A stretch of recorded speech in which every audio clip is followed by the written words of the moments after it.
നമസ്തേ. ഇന്ന് നമ്മൾ ഉത്പന്ന ഏകാദശിയെ പറ്റിയാണ് പറയുന്നത്. ഹിന്ദു പരമ്പരയിൽ ഏകാദശി വ്രതങ്ങൾക്ക് വളരെയേറെ പ്രാധാന്യമുണ്ട്.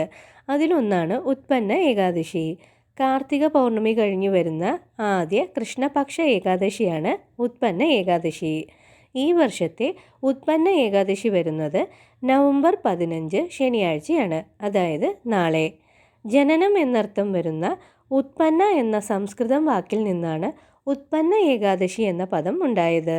ഏകാദശി ദേവിയുടെ ജന്മദിനമായാണ് ഇത് കണക്കാക്കപ്പെടുന്നത്.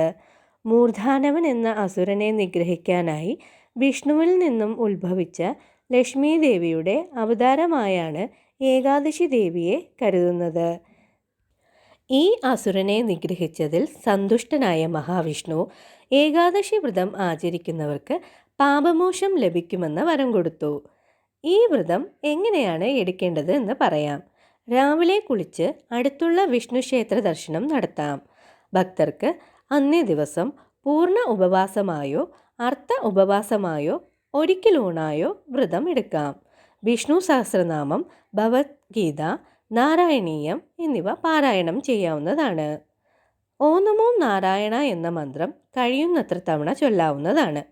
കൂടാതെ വിഷ്ണുവിൻ്റെ ദ്വാദശനാമങ്ങളായ ഓം കേശവായ നമ, ഓം നാരായണായ നമ, ഓം മാധവായ നമ, ഓം ഗോവിന്ദായ നമ, ഓം വിഷ്ണവേ നമ, ഓം മധുസൂദനായ നമ, ഓം ത്രിവിക്രമായ നമ, ഓം വാമനായ നമ, ഓം ശ്രീധരായ നമ, ഓം ഋഷികേശായ നമ, ഓം പത്മനാഭായ നമ, ഓം ദാമോദരായ നമ.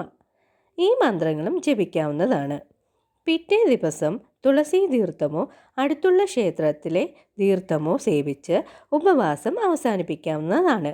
അന്നേ ദിവസം ദാനധർമാദികൾ നൽകുന്നത് വളരെ ശ്രേഷ്ഠമാണ്. ആയതിനാൽ അടുത്തുള്ള ക്ഷേത്ര ദർശനം നടത്തി ചെറിയൊരു തുക കാണിക്കയായോ അന്നദാനത്തിനു വേണ്ടിയോ കൊടുത്തിട്ട് അവിടുത്തെ തീർത്ഥം സേവിച്ച് വ്രതം അവസാനിപ്പിക്കുന്നതും വളരെ ഉത്തമമാണ്. ഇങ്ങനെ ഉത്പന്ന ഏകാദശി അനുഷ്ഠിക്കുന്നവർക്ക് ആത്മശാന്തി, പാപമോക്ഷം എന്നിവ ലഭിക്കും. കൂടാതെ വിദ്യാർത്ഥികൾക്ക് പഠന സംബന്ധമായി വളരെയധികം പുരോഗതിയും ഉണ്ടാകുന്നതാണ്. ഇന്നത്തെ വീഡിയോ എല്ലാവർക്കും ഇഷ്ടമായെന്ന് കരുതുന്നു. വീഡിയോ ഇഷ്ടമായാൽ ലൈക്ക് ചെയ്യാനും സബ്സ്ക്രൈബ് ചെയ്യാനും മറക്കല്ലേ. മറ്റൊരു വീഡിയോയുമായി അടുത്ത ദിവസം കാണാം. അതുവരെ എല്ലാവർക്കും നന്ദി, നമസ്കാരം.